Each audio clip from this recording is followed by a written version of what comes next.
Hi everyone, welcome back to my channel. Today we will be talking about PhDs that pay, the top 15 highest paid doctoral degrees. It is pretty well known that, generally speaking, the higher the education level you have, the higher your earning potential will be over your lifetime. Despite all the stories you hear of PhD candidates saying that they're overqualified for entry-level jobs or they're having a hard time finding a job, most statistics will show you that those with PhDs have one of the lowest unemployment rates, which means that they are being hired, they have great jobs, and they are pretty well off. In our conversation today, we only talk about PhDs and not anyone with a professional doctoral degree such as an MD or those who have a JD. We're only specifically talking about PhDs.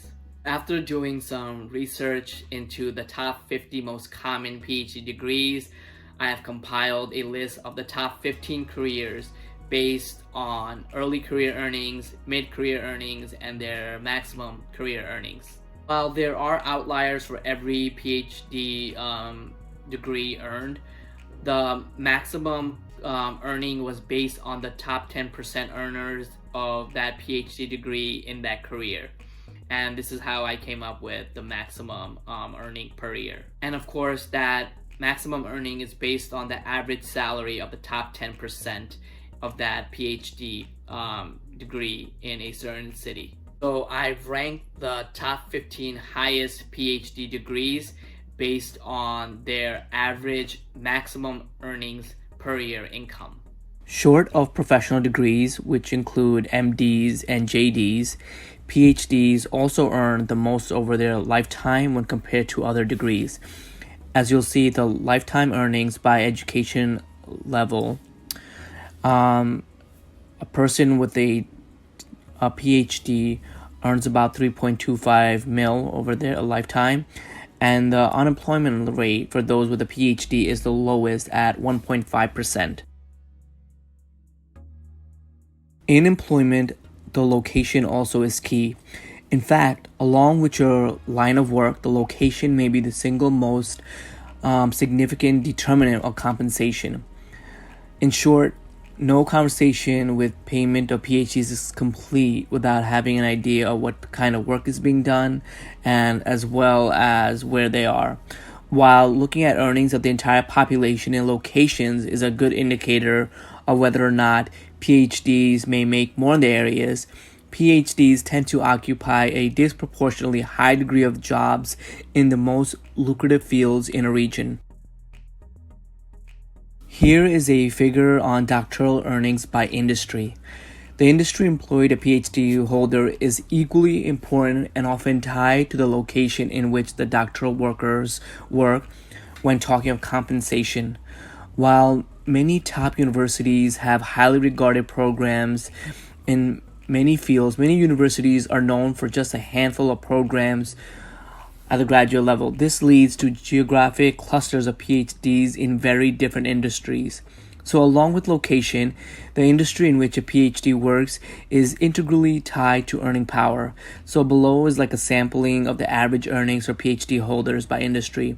Those in colleges and universities on average make about $70,000, education about $72,000, in healthcare about $99,000, biotech R&D $101, med device and R&D and manufacturing between $101 to $104, and those in software development about $120K.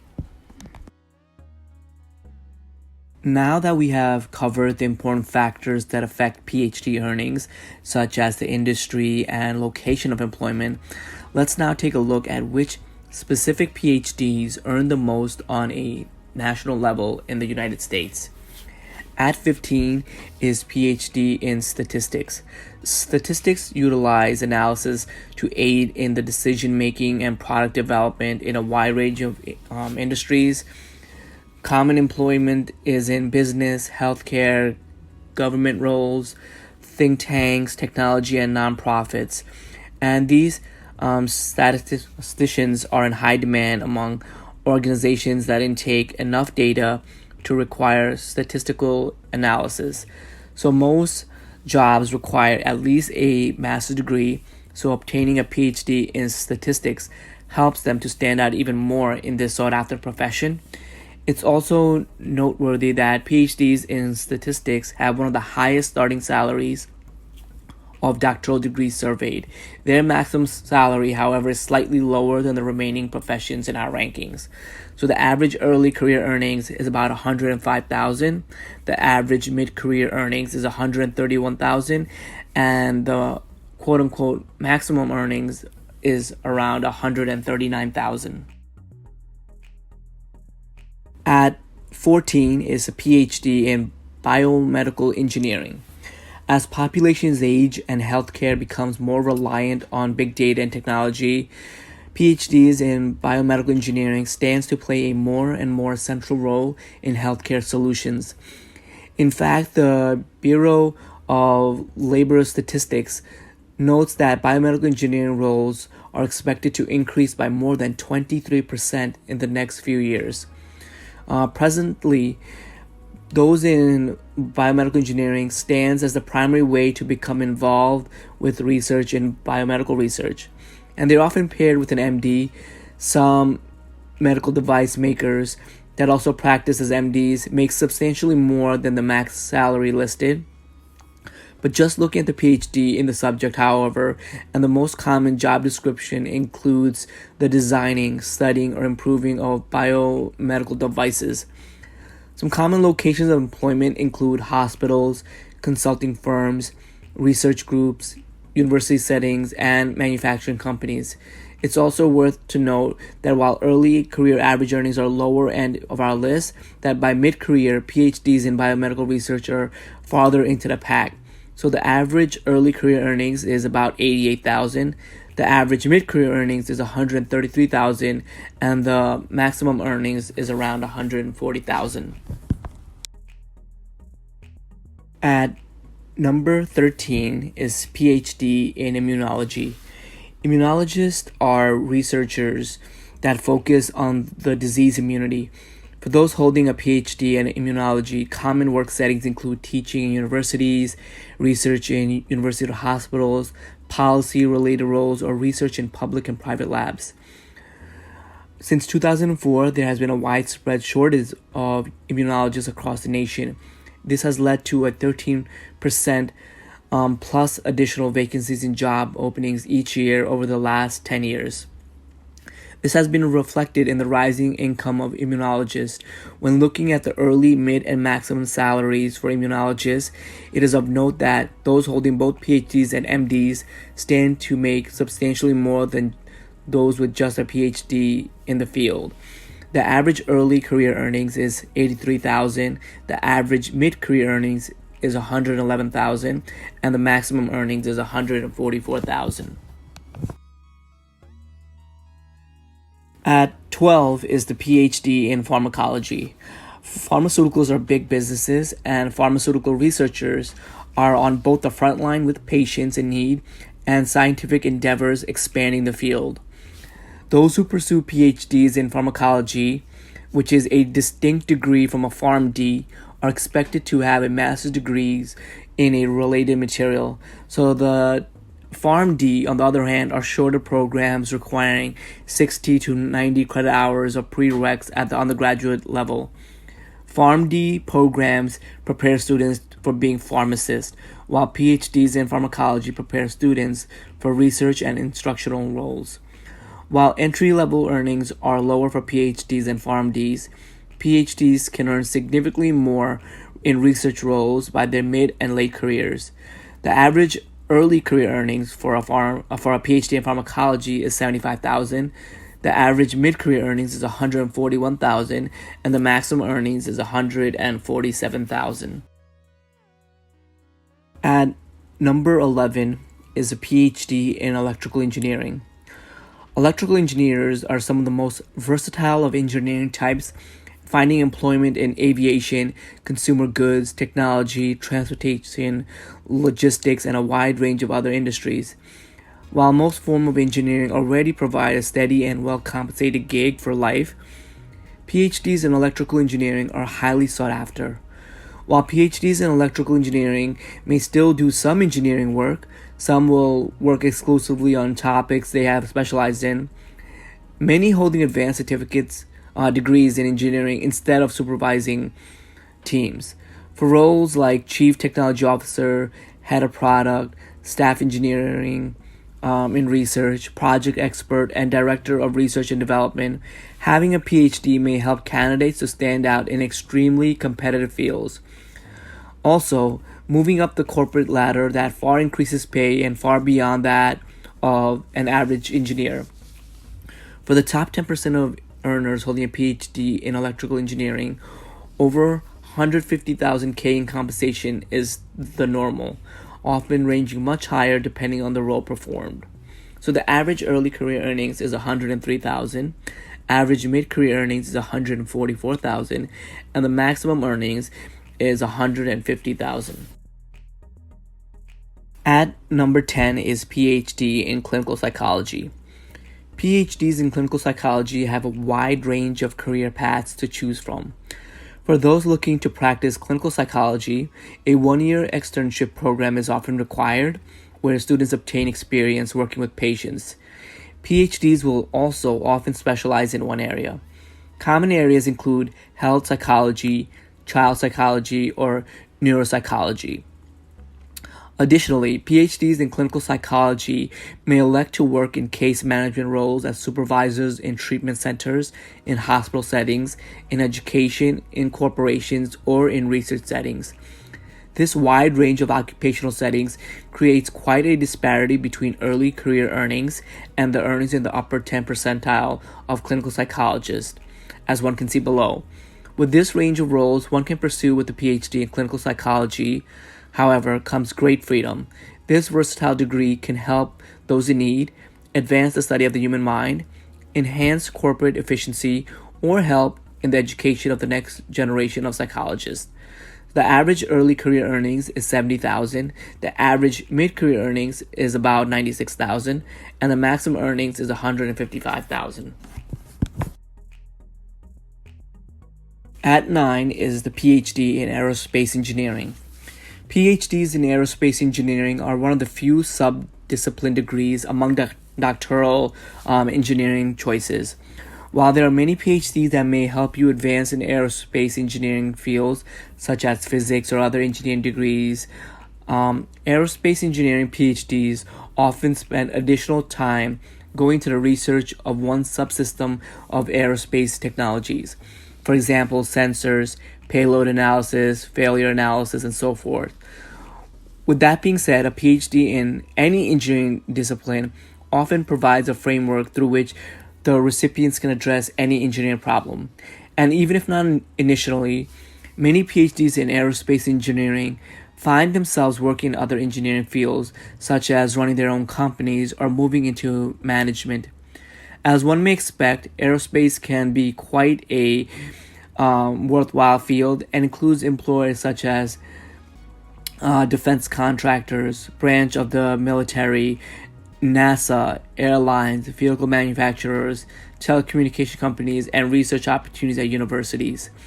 The average early career earnings is about 94,000, the average mid-career earnings is about 128,000, and the maximum earnings is around 162,000. At 8, PhD in engineering. PhDs in engineering are research-based degrees that focus on engineering at a theoretical level and prepare the recipient for either a role as a researcher or a university instructor or industry work. This similar doctorate of engineering degree is also a research degree, and it is unique among professional degrees and is similar in many to PhDs in engineering, except for a higher focus on industrial applicants. PhDs in engineering are some of the most versatile engineering degrees at the doctoral level. Though they may require time for the recipient to gather domain-specific knowledge, say engineering related to wind tunnels or power plants or aircraft, this is evidenced by the growth in salary from entry level to the highest 10% of earners, in which engineering PhDs can nearly double their salary. So average early career earnings is about 93,000, average mid-career earnings is 137,000, and the maximum earnings is about 187,000. At number 7, PhD in chemical engineering. Chemical engineering is a multidisciplinary field that uses physics, chemistry, economics, engineering, and math to resolve problems related to producing, using, transforming, and transporting chemicals. Chemical engineers are routinely involved with all manner of consumer and business-facing product environments, from creating new materials for diapers to hazard assessments to large manufacturing plants. Almost any consumer product produced on a large scale likely has a chemical engineer involved with some portion of manufacturing, so one can imagine the demand for chemical engineers is high. In fact, around 8% more chemical manufacturing jobs are expected to open in the next 7 years. For those with PhDs in the discipline, employment opportunities also exist in research, academia, consulting roles, and entrepreneurship. The average early career earnings is about 96,000, the average mid-career earnings is 146,000, and the maximum earnings are approximately 190,000. At 6 is the PhD in physics. Physics is the study of matter and the behavior of matter through space and time. When you think of physicists, you think of the cosmos, but many of the hardest engineering problems are also related to physics. Those with PhD in physics will likely have specialized in one or more subject matter areas, including optics, the physics of sound, atomic physics, nuclear physics, gravitational physics, among others. This often leads to important research roles in private industry or university settings. From cars to spacecraft to telescopes, physicists have played an integral role in advancing products. With that said, even in PhDs in physics have previously specialized in one area of science, physics helps to prepare scientists with the ability to think about a wide range of problems. For this reason, many PhDs in physics may find themselves in demand in a wide variety of industries throughout their career, and many talented physicists will find themselves well compensated. The average early career earnings for a PhD in physics is approximately 94,000. Average mid-career earnings is 135,000, and the maximum earnings is around 191,000. At number 5 is the PhD in organic chemistry. Chemistry is the study of structures, properties, and reactions between compounds and materials. And organic chemistry utilizes the same research methods to focus on organic matter. The good news is that the collection of compounds and materials, those that contain carbon, comprise the majority of the known chemicals. So this means that applicants for analysis through organic chemistry are limitless. From pharmaceuticals to natural resources and geology to chemical engineering, the results of organic chemistry are all around us. Unfortunately, or fortunately, if this is not the case for you, organic chemistry is known by many as one of the hardest subjects taught in higher education. For those who can excel in the subject matter, a wide range of career opportunities and compensations are available. The average early career earnings is about 83,000, the average mid-career earnings are 146,000, and the maximum earnings is 202,000.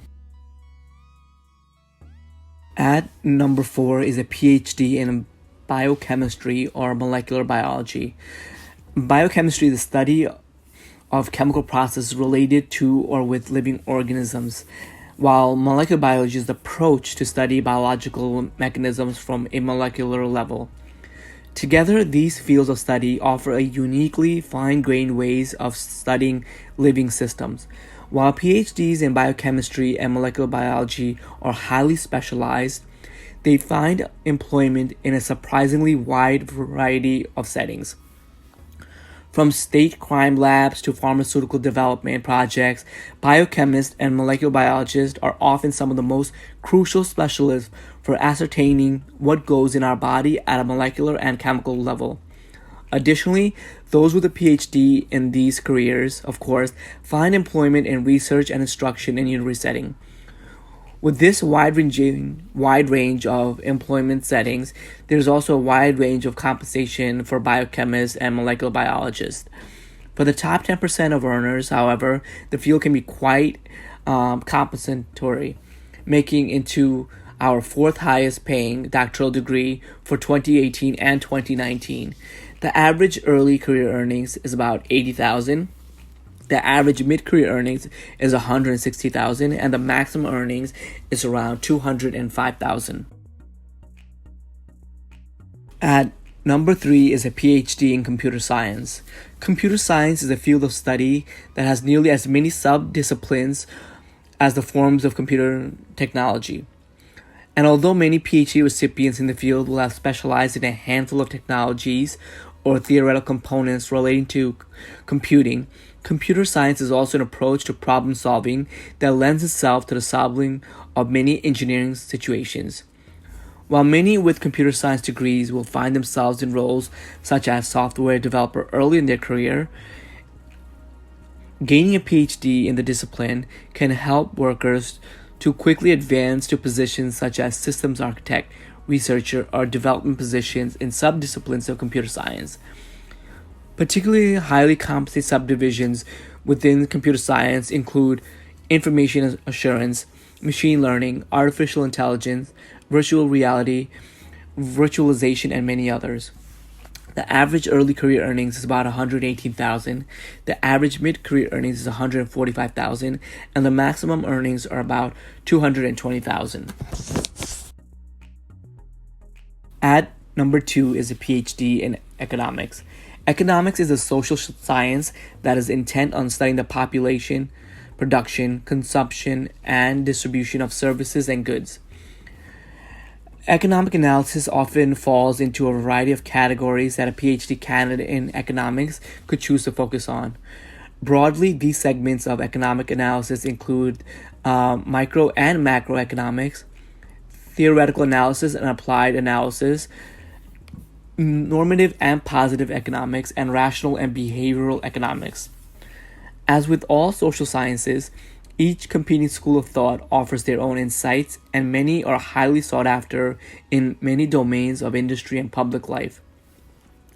Economic analysis is particularly sought after in fields such as education, healthcare, criminology, finance, among others. PhDs in economics can, of course, also elect to work in research or academic settings, depending on their skill set. While early career earnings are quite solid for those with PhDs in economics, those moving into consulting roles or finance can command much higher salaries. The average early career earnings is about $101,000, the average mid-career earnings is $121,000, and the maximum earnings is approximately $250,000. And now, coming in at number 1 is a PhD in information assurance. Information assurance is a discipline just recently brought to prominence by the massive amount of data and information held in computing devices and networks. With the rise in prominence of the internet and connected devices, many corporations and public entities have been unable to keep up with the cybersecurity demands. As of 2019, over 1 million cybersecurity openings will be unfilled nationwide. Additionally, the average age of those currently working cybersecurity is approaching 50, meaning a lack of younger talent. Though they will still need hands-on experience at lower levels, PhDs in information assurance are great candidates for being the go-to resource on cybersecurity for organizations. As such, being a PhD in information assurance in many organizations could put you on a short list for advanced positions such as Chief Information Security Officer. While the average early and mid-career salaries of information assurance PhDs are quite strong, many C-level information assurance roles can bring in over $300,000 plus. The top 10% of jobs in PhDs in information assurance bring in $259,000 a year or more, making information assurance the highest paying PhD surveyed in this year's ranking. I hope you've enjoyed this video of the top 15 highest paid PhD degrees. I hope that it helps inform you in what choice of degree you would want to go into. Of course, salary is not the most important aspect, but it is a crucial aspect in what you want to do with your life. So hopefully it helps. And again, if you enjoyed this video and would like to learn more subject matters in a PhD journey, please feel free to like, comment, and subscribe to my YouTube channel. Until I see you next, good luck.